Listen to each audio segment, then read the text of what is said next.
कहानी की स्टार्टिंग में हमें एक सड़क दिखाई जाती है जो कि एक पहाड़ पर बनी होती है। तभी हम देखते हैं कि सड़क पर नेथन नाम का एक आदमी गिरा पड़ा है। वो खड़ा होता है तो देखता है कि उसका कार का एक्सीडेंट हो गया है और हैरानी की बात यह है कि नेथन को थोड़ी सी भी खरोच तक नहीं आई। तभी नेथन के पास एक आदमी आ जाता है जिसका नाम डेनियल होता है और डेनियल की ही बाइक से टकराकर इन दोनों का एक्सीडेंट हुआ था। ये दोनों काफी हैरान होते हैं कि हमारा इतना बड़ा एक्सीडेंट हुआ और हमें बिल्कुल भी चोट नहीं लगी। तभी डेनियल कहता है कि हो सकता है कि हम दोनों मर चुके हों और शायद ये हमारी बॉडी नहीं बल्कि हमारी सोल हो। ये सुनकर नेथन अपनी कार के पास जाता है तो देखता है कि कार में नेथन की डेड बॉडी है। ये देखकर नेथन बहुत ज्यादा डर जाता है, लेकिन डेनियल बिल्कुल शांत होता है, उसे कोई फर्क नहीं पड़ता। वो कहता है कि अगर हमारे मरने के बाद हमारी सोल एग्जिस्ट कर रही है तो इसका मतलब ये है कि नर्क और स्वर्ग भी होगी, और मैंने तो अपनी जिंदगी में कोई भी बुरा काम नहीं किया तो मैं तो स्वर्ग में ही जाऊंगा। इसके बाद वो नेथन की बॉडी को कार से बाहर निकालता है। तभी इनके पास एक कार आकर रुकती है और नेथन कार के ऑनर से मदद मांगने लगता है, लेकिन नेथन एक सॉल था इसलिए वो आदमी नेथन को देख नहीं पा रहा था। वो नेथन की बॉडी के पास आता है और उसका वॉलेट निकाल कर ले जाता है। नेथन बहुत परेशान होता है क्योंकि उसने अपनी वाइफ को मार दिया था। उसे ये लग रहा था कि इस पाप की वजह से उसे नर्क में डाला जाएगा। हालांकि वो ये कह रहा था कि मैंने अपनी वाइफ का दर्द खत्म करने के लिए ये कदम उठाया था। तभी इन दोनों को एक म्यूजिक सुनाई देने लगती है और इनके सामने एक व्हाइट कलर का गेट आ जाता है और चारों तरफ बहुत ठंडा पड़ जाता है, बर्फ गिरने लगती है। ये दोनों उस व्हाइट गेट की तरफ जा ही रहे होते हैं कि तभी इनके पीछे एक रेड कलर का दरवाजा आ जाता है। व्हाइट दरवाजे में से म्यूजिक की आवाज आ रही थी और रेड दरवाजे में से लोगों के चीखने चिल्लाने की आवाजें आ रही थी। ये देखकर ये दोनों समझ जाती हैं कि रेड दरवाजा नर्क का है और व्हाइट दरवाजा स्वर्ग का। ये जानने के बाद नेथन व्हाइट दरवाजे को भागकर पार कर लेता है, लेकिन कुछ भी नहीं होता। डेनियल कहता है कि स्वर्ग में सिर्फ वही जाएगा जिसके कर्म अच्छे होंगे, और तुमने तो अपनी वाइफ को मारा है इसलिए ये दरवाजा तुम्हारे लिए नहीं बल्कि मेरे लिए है। ये कहकर वो भी उस दरवाजे में आ जाता है, लेकिन फिर भी कुछ भी नहीं होता। तभी यहाँ पर एक छोटी बच्ची आ जाती है और वो इन लोगों से बात कर पा रही थी। इसका मतलब ये था कि ये बच्ची भी मर चुकी थी और इस बच्ची को मारने वाला और कोई नहीं बल्कि डेनियल ही है। जिस टाइम इन दोनों की गाड़ियों का एक्सीडेंट हुआ था उस टाइम ये बच्ची भी वहीं पर मौजूद थी और डेनियल ने अपनी बाइक से इस बच्ची को टक्कर मार दी थी। डेनियल ये मान लेता है कि नशे की हालत में उसकी वजह से ही एक्सीडेंट हुआ था, जिसकी वजह से 3 लोग मारे गए। इसका मतलब यह है कि डेनियल से भी पाप हो गया था।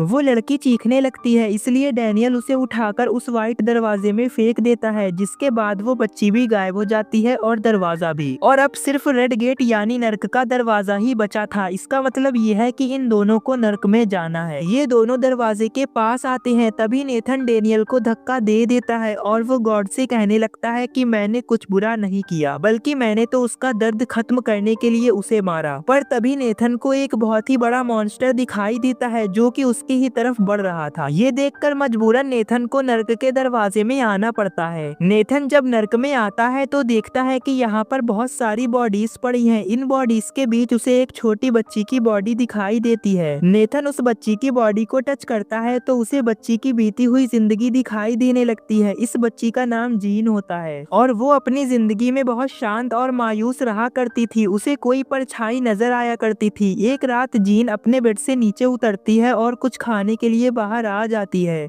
तो देखती है कि उसके पेरेंट्स की आपस में बहस हो रही है, इसलिए वो खुद ही खाना खाने के लिए जाती है और चाकू से ब्रेड पर केचप लगाने लगती है। हम देखते हैं कि जीन को चाकू चलाने में काफी मजा आ रहा है। अगली सुबह जीन नाश्ता करने के लिए आकर टेबल पर बैठ जाती है और अपने पेरेंट्स को पुकारने लगती है, लेकिन कोई भी नहीं आता। अगले सीन में हम जीन को कुछ खाते हुए देखते हैं और अब उसके कपड़ों पर खून लगा हुआ था और उसके पास उसके पेरेंट्स की डेड बॉडीज जमीन पर पड़ी होती है। और जब उसे कंफर्म हो जाता है कि उसके मम्मी पापा मर चुके हैं तो वो अपनी मॉम को एक किस करती है। इसके बाद वो अपने घर के बेसमेंट में आ जाती है जो देखने में काफी डरावना था। यहाँ पर वो एक अजीब से दिखने वाले आदमी से मिलती है जिसका नाम टोनी होता है। वो देखने में काफी डरावना होता है। जेन उसे खाना खिलाती है और उसे बताती है कि अब मेरे पेरेंट्स मर चुके हैं इसलिए तुम ऊपर आ सकते हो। इसके बाद वो टोनी को ऊपर ले आती है। वो ऊपर आकर बहुत खुश हो जाता है क्योंकि उसने आज से पहले कभी भी सूरज नहीं देखा था। जेन टोनी को नहलाती है और उसे अपने फादर के कपड़े पहना देती है। इसके इसके बाद ये दोनों खाना खाते हैं और दोनों बॉडीज को ठिकाने लगाते हैं। ये दोनों बॉडीज को रूम में लाते हैं और बेड के नीचे डाल देते हैं। जीन बेड के ऊपर चढ़कर कूदने लगती है। टोनी जब शीशे के सामने जाता है तो हम देखते हैं कि टोनी शीशे में दिखाई नहीं दे रहा है। इसका मतलब ये है कि टोनी सच में यहाँ नहीं है, बल्कि वो तो जेन की इमेजिनेशन है और जेन ने खुद ही अपने पेरेंट्स को मारा है। अगले दिन जब टोनी और जेन नाश्ता कर रहे होते हैं तभी इनके दरवाजे पर कोई आ जाता है। जेन जब जाकर गेट पर देखती है तो वहाँ पर एक डिलीवरी बॉय होता है जिसे पार्सल देने के लिए किसी बड़े की जरूरत थी। अब जब कोई बड़ा नहीं आता तो वो डिलीवरी बॉय यहाँ से चला जाता है। इसके बाद जेन टोनी को पूरे घर में ढूंढने लगती है लेकिन उसे वो कहीं भी दिखाई नहीं दे रहा था। अब जब वो उस रूम में जाती है जहाँ पर उसके पेरेंट्स की बॉडीज थी तो वो देखती है कि टोनी उसके माता पिता की बॉडी को खा रहा है। ये देखकर जीन चिल्लाने लगती है और रूम का गेट अपने आप बंद हो जाता है। इसके बाद वो अपनी छोटी बहन के पास जाती है और उससे कहती है कि टोनी को भूख लगी है। ये कहकर वो अपनी बहन को माइक्रोवेव में डाल देती है और उसे ऑन कर देती है जिससे उसकी बहन मर जाती है और जेन गाना गाते हुए किचन से बाहर आती है। इसके बाद हमें नर्क का सीन दिखाया जाता है। नेथन जेन की स्टोरी देखकर बहुत ज्यादा दुखी होता है। इसके बाद वो दो और बॉडीज के पास जाता है और उनके फेस पर से कपड़ा हटाता है तो वो देखता है कि ये बॉडीज एक माँ और बेटी की है। वो इनको टच करता है और इन दोनों की बैक स्टोरी को देखने लगता है और हम इन दोनों माँ बेटी को अपने घर में देखते हैं। माँ का नाम जूलिया होता है। जूलिया अपनी बेटी से स्कूल जाने को कह रही होती है लेकिन उसकी बेटी उसे बताती है कि मुझे स्कूल में बहुत सी लड़कियां परेशान करती हैं। वो कहती है कि अब मैं स्कूल नहीं जाना चाहती बल्कि उस स्कूल को छोड़ना चाहती हूँ। जूलिया को ये लगता है कि उसकी बेटी को पढ़ने का मन नहीं है इसलिए वो स्कूल से बचने के लिए बहाने बना रही है। इसलिए वो जबरदस्ती उसे स्कूल भेज देती है। बेटी जब स्कूल आती है तो उसे कुछ स्टूडेंट परेशान करने लगती हैं। इसलिए वो टॉयलेट में आ जाती है लेकिन वो स्टूडेंट भी उसके पास आ जाती हैं और उसकी इंसल्ट करने लगती हैं। वो लोग उससे अपने जूते चटवाती है और इस चीज की वीडियो भी बनाती है। इसलिए जूलिया की बेटी वॉशरूम में आकर खुद को मार लेती है। जूलिया को जब ये बात पता चलती है तो वो बहुत ज्यादा अपसेट हो जाती है और अपनी बेटी की बॉडी को टब से बाहर निकालती है और रोती हुई उसे घसीटकर बाहर लाती है।